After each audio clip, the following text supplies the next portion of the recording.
Allahumma amin. Dan tidak henti-hentinya kita selalu meningkatkan keimanan, ketakwaan kita kepada Allah dan memperbanyak zikir, sholawat supaya kita senantiasa dilindungi oleh Allah, dibimbing oleh Allah di jalan yang lurus. Allahumma amin.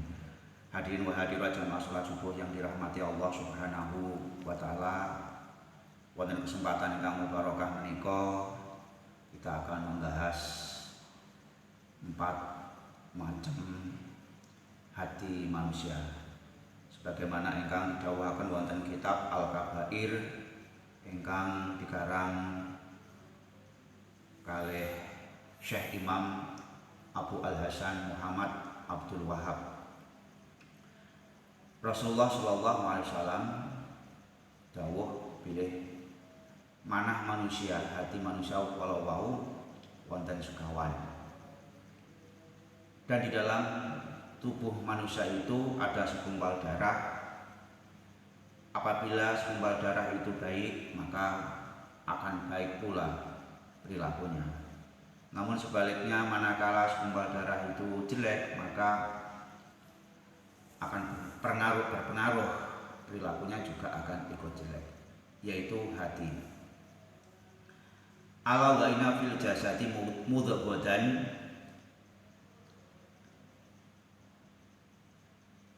idza sholahat sholahal jasadi kuluhu wa idza fasadat fasadal jasadi kuluhu ala wa ya qalbu. Di dalam hati manusia terdapat segumpal darah. Apabila darah itu baik, baik pula perilakunya. Manakala segumpal darah itu jelek, maka akan jelek juga perilakunya. Yang pertama yang disebut dengan hati ajrot. Hati ajrot itu adalah hati yang mudah menerima kebenaran,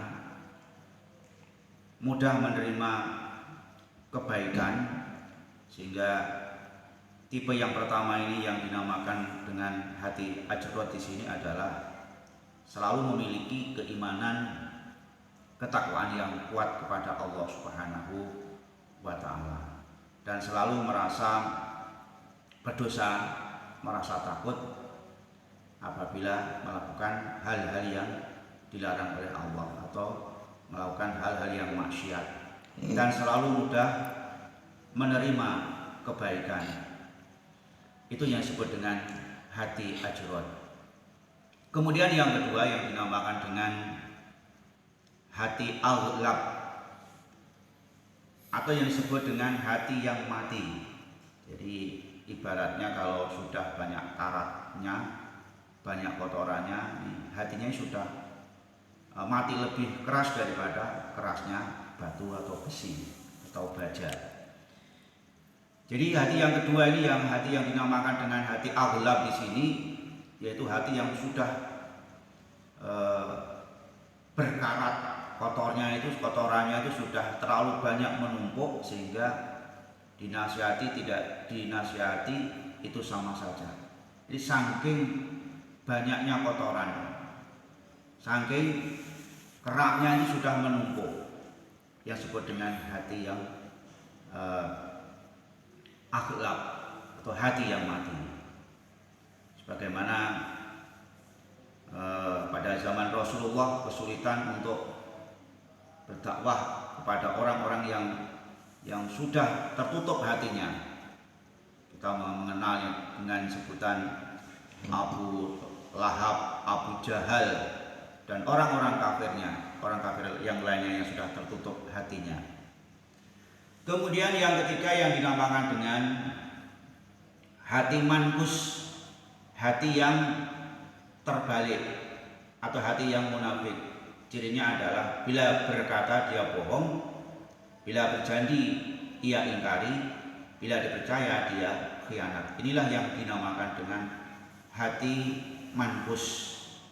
Sedangkan yang keempat adalah yang dinamakan dengan hati musyafah, hati yang tercampur, ya kadang baik, kadang tidak baik, kadang menuruti keimanannya, kadang menuruti kemunafikannya atau kufur. Ini yang keempat, inilah yang tercampur antara kebaikan dengan kejelekan. Dan oleh karena itu mari kita senantiasa untuk memperbaiki hati kita, ya. Mulai dari memasukkan makanan yang kita makan, minuman yang kita masukkan ke dalam tubuh kita, karena semuanya itu akan menjadi darah dan akan mengalir ke hati kita. Kalau hati kita ini kotor, maka mudah dipengaruhi oleh setan, mudah menuruti hawa nafsu yang jelek.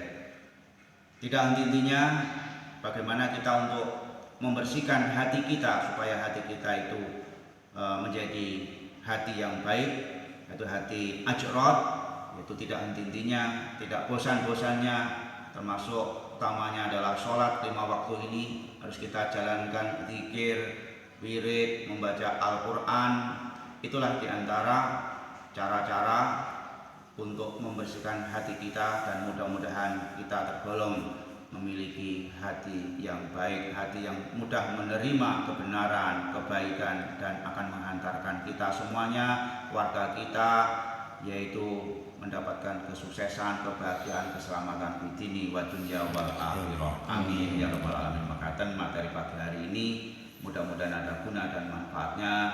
Apabila ada kekurangan atau kesalahan tutur saya dalam menyampaikan ini, dalam nyuwun agung samudra pangasami wa minkum. Wassalamualaikum warahmatullahi wabarakatuh. Waalaikumsalam.